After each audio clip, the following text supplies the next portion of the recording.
I'm not screwing around. I'm gonna try to cook this frozen steak to the best of my ability. You can clearly hear how hard this thing is, okay? And you can clearly see this beautiful handwritten letter.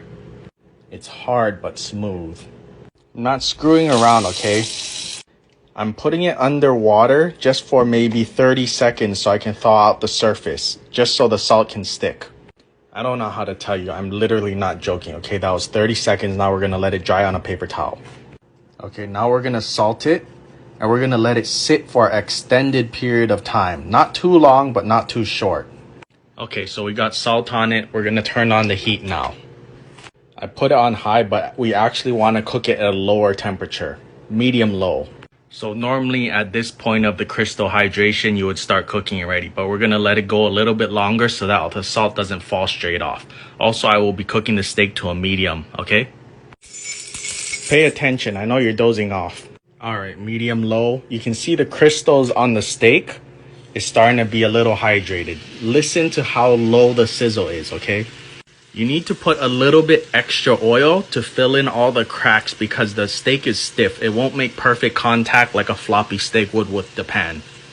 Roll the pan to the side so the oil can get into the cracks. All right, still super hard. We'll flip. We're kind of implementing a reverse sear technique here. We're getting the heat to go to the center, then at the very end, we'll go high and hot to get the sear. All right, I'm just gonna cut to when it's done flipping like 20 times, okay? I'm gonna spare you the ugliness. Pay attention. I walked away from the sizzling so you can hear me clearly. This is a cake tester. Stick it in your meat, it'll make a smaller hole than a thermometer.